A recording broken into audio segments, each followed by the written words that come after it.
La loi de l'esprit de vie œuvre dans nos vies. Elle nous fait connaître ce que Dieu attend de nous.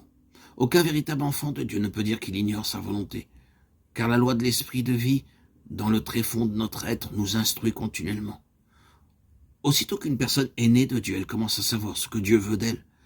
Si vous êtes un véritable croyant et que vous parlez plus qu'il ne faudrait, n'êtes-vous pas conscient que quelque chose essaie intérieurement de vous retenir? Oh, frères et sœurs bien-aimés, il n'est pas possible d'avoir la vie spirituelle et de ne pas posséder aussi la loi de l'esprit de vie.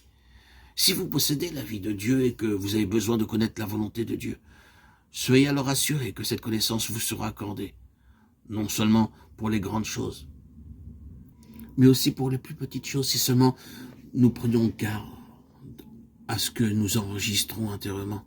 Nous devrions spirituellement sensibles et nous serions instruits à l'égard d'un nombre incalculable de choses concernant notre conduite de chaque jour. Ainsi, nous le serons si nous nous introduisons dans la vie privée des gens, nous serons lorsque nos paroles seront bruyantes, nous serons si notre rire est déplacé, nous serons si nos remarques ont un arrière-plan impur. Oh, la loi de l'esprit de vie en Jésus-Christ nous enseignera les moindres détails de notre conduite. Une personne peut avoir reçu très peu d'éducation, mais si cette même personne reçoit la vie de Christ et se soumet à la loi de l'esprit de vie, sa conduite sera une manifestation toujours grandissante de Christ. Comment se fait-il que certains chrétiens paraissent si ignorants dans ces choses spirituelles? Ce n'est pas parce qu'ils n'ont pas la loi de l'esprit de vie, mais parce qu'ils ne sont pas soumis à la loi de l'esprit de vie qui est en eux. L'opération de cette nouvelle loi nous délivre de l'ignorance des choses de Dieu et nous permet aussi d'aimer ce que nous ne pouvons aimer de manière naturelle.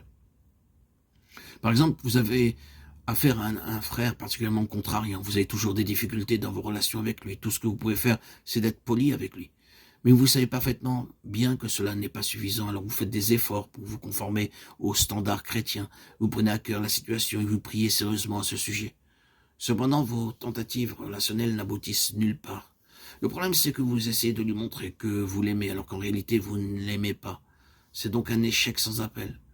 Mais si vous laissez simplement agir la loi de l'esprit de vie en vous, même la prière deviendra inutile. Car c'est la loi de la vie divine d'aimer, et la vie divine ne peut violer la loi divine. Quand vous confiez que simplement dans l'action de cette loi, vous découvrez que votre problème est résolu, et cela même sans aucun effort de votre part, pas même l'effort d'une prière exprimée. La plus merveilleuse des choses, ce sera que lorsque vous parlerez avec ce frère, vous l'aimerez tout simplement. Quand la loi de l'esprit de vie opère, nous agissons spontanément, et souvent même presque inconsciemment. Cela ne demande aucun effort de volonté de dire des mensonges ou de convoiter ce que les autres possèdent ou de laisser libre cours à notre tempérament. Nous laissons uniquement faire le péché. Et la loi du péché agit, nous faisant faire ce que nous ne devrions pas faire. Loué soit Dieu. La loi de l'esprit de vie n'agit pas autrement lorsque nous nous abandonnons à la vie divine. Une conduite qui porte la marque de la sainteté, de la droiture, de l'amour n'est jamais le résultat d'un effort humain, mais elle est le fruit de l'esprit et la manifestation naturelle de la loi de l'esprit de vie. Puis-je vous demander ceci? Vivez-vous une vie chrétienne naturelle ou essayez-vous encore d'être un bon chrétien? Si vous vivez sous une contrainte dans votre désir de vous conformer aux standards chrétiens, vous n'avez pas encore compris la leçon la plus élémentaire de la vie chrétienne. La première leçon qu'il nous est nécessaire d'apprendre, c'est que la manière d'être d'un chrétien doit être entièrement spontanée. Ce qui n'est pas spontané n'est pas une conduite chrétienne qui procède de la vie. Lorsque nous découvrons que la loi de l'esprit de vie nous a libérés de la loi du péché et de la mort, tous nos efforts pour nous conduire conformément à notre concept de ce qui doit être un bon chrétien feront place à une vie chrétienne naturelle.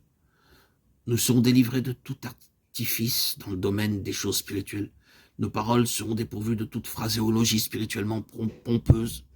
Nos prières deviendront simples et libres. Notre maniérisme fera place à une conduite toute naturelle. Puissions-nous, frères et sœurs bien-aimés, par un effort de sa seule grâce, vivre en toute simplicité devant le Seigneur.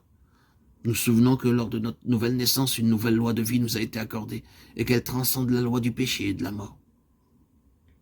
S'il était naturel pour nous de faire ce qui peine le Seigneur, il nous sera maintenant tout aussi naturel de lui plaire, naturel de nous confier en lui, naturel de le servir, naturel de le louer, et sera naturel de glorifier son nom. Quelle émancipation bénie nous expérimenterons lorsque la loi du péché et de la mort cessera de nous contrôler et que la loi de l'esprit de vie aura la prééminence.